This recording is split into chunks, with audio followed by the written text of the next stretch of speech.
آج جب شروعات ہوئی تو اٹارنی جنرل صاحب بدستور اس کا مطلب یہ ہے کہ ٹرائل نہیں ہوگا جب تک یہ مقدمہ چلے گا، جس کا مطلب یہ ہے کہ ان کو جو 102 اشخاص ہیں ان کو وکیل سے مشاورت کی بھی اجازت ہوگی، جس کا مطلب یہ تھا کہ وہ اپنے فیملی ممبرز سے بھی ان کا رابطہ اور تعلق اور ان کی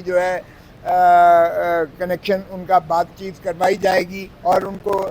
جگہ جو ان کو محبوس جس جگہ رکھا جا رہا ہے وہ بھی ان کی ڈگنیٹی کے مطابق اس کو ملحوظ رکھا جائے گا۔ آج اس کا اعادہ کیا اور چیف جسٹس صاحب نے پوچھا کہ آپ کو یہ کس کی ہدایات ہیں، تو انہوں نے کہا ٹاپ آرمی براس انہوں نے کہا اٹ موسٹ یعنی ٹاپ۔ آج اس اعادے کے بعد تو پھر یہ طے ہو گیا کہ ایک قسم کا جس طرح ایک اسٹے آرڈر ہوتا ہے، آج یہ پروسیڈنگز معطل رہیں گی جس وقت اس چیز کا فیصلہ نہیں ہوتا۔ یہ ہماری پہلے دن سے استدعا تھی، اگرچہ تحریری طور پر تو اس میں کو مندرج نہ کیا گیا، لیکن جب انڈر ٹیکنگ آ جاتی ہے لا آفیسر کی، ہائیسٹ لا آفیسر کی، میں خود اٹارنی جنرل پاکستان رہا ہوں، اور اٹارنی جنرل پاکستان ایسا بیان کبھی نہیں دے سکتا ہے جب تک کہ اس کو پوری طرح سے وہ انشور نہ کر لے۔ اس لیے کیونکہ وہ جواب دہ ہوتا ہے عدالت کو بھی، جہاں وہ وفاق کا نمائندہ ہوتا ہے وہاں وہ عدالت کا بھی پرنسپل لا آفیسر کی حیثیت سے جواب دہ ہو۔ یہ تو طے ہو گئی کہ ابھی کوئی پروسیڈنگ اس وقت تک ان کے خلاف نہیں ہوگی جو 102 محبوسین ہیں ملٹری کورٹ میں، جب تک اس کا فیصلہ نہیں۔ کیا یہ عدالتیں ہیں بھی کہ نہیں ہیں؟ کیا یہ آرٹیکل 175 آئین کے اور 203 کے آئین کے، کیا یہ عدالتیں under the supervision and control of the high court ہیں یا نہیں ہیں؟ تو آج انہوں نے اس چیز کو تسلیم کیا کہ یہ عدالتیں عدالت عالیہ یا عظمیٰ کے کنٹرول اور سپرویژن میں نہیں ہے، اس لیے ان کو عدالت آرٹیکل 175 اور 203 کے تحت اس کو عدالتیں نہیں کہا جا سکتا۔ تو پھر بینچ کی جانب سے استفسار ہوا کہ پھر یہ کیا ہے؟ اگر یہ عدالت نہیں ہے جو سماعت کر رہی ہے 102 اشخاص کو مقدمے کو، عدالت نہیں ہے آئین کے مطابق، تو پھر یہ کیا ہے؟ تو انہوں نے کہا یہ ٹرائیبونل اس کو متصور کر لیں جو کہ قانون اپنے ضابطے اور ذائچے کے مطابق یہ چیزیں یہ مقدمات سنے گی۔ پھر وہیں آ گیا بات کہ کیا یہ سویلینز کے لیے بھی آرمی ایکٹ 1952 کا اس کا اطلاق ہوتا ہے، یا آرمی ایکٹ 1952 اپنے ہی فوجی ڈسپلن کے لیے اور ان کی اگر کوئی جرائم ہوتے ہیں سول یا کرمنل انہی کے بارے میں یہ کورٹ مارشل ہیں یا ملٹری کورٹس ہیں، یا یہ جو عدالتیں بنتی ہیں ملٹری ایکٹ کے تحت کہ انہی کے متعلق ہو سکتی ہیں، جو ہمارا پہلے دن سے استدلال تھا کہ ملٹری پرسنل کے بارے میں تو ملٹری ایکٹ ہی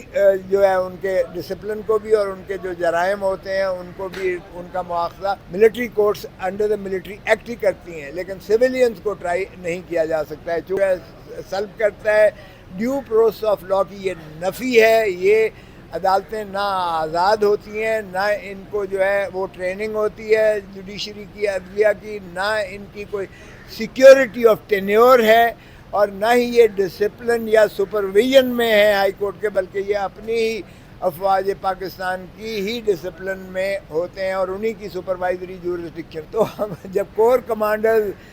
کانفرنس میں یہ کہہ دیا گیا کہ irrefutable ایویڈنس اور unimpeachable ایویڈنس ہے، اور جب فارمیشن کمانڈر سارے پاکستان کی عسکری قیادت نے بیٹھ کر کہا کہ ان کے خلاف ناقابل تردید شواہد ہیں جن کو جھٹلایا نہیں جا سکتا، تو اس کے بعد پھر ایک بریگیڈیئر یا ایک میجر جنرل عدالت لگا کے یونیفارم میں بیٹھ کر وہ کیا انصاف دے گا اور کیا وہ اپنا انڈیپینڈنٹ مائنڈ اپلائی کرے گا۔ تو اس لیے ہمارا موقف آج بھی یہی تھا، جب اٹارنی جنرل نے کہا کہ ہم نے اپیل کا اس میں راستے کی گنجائش پیدا کرنے کی کوشش کر رہے ہیں اور اس کے لیے ہمیں وقت درکار ہے، تو اس پر چودھری صاحب کھڑے ہوئے اور انہوں نے بڑا شد و مت سے کہا کہ دیکھیے اذیت اور کرب میں پوری قوم مبتلا ہے، اس وقت ہم استدعا کریں گے، اس لیے فیصلہ کیجیے گا، کیونکہ 12 کو تو یہ 12 اگست کو تو اسمبلیاں جا رہی ہیں، شاید ہو سکتا ہے اس سے پہلے چلی جائیں، گورنمنٹ بھی جا رہی ہے، تو اٹارنی جنرل صاحب جانے ہوں گے بھی کہ نہیں اگلی حکومت کے اٹارنی جنرل، اور جب اسمبلی ہی نہیں ہے تو قانون سازی کیسے ہوگی؟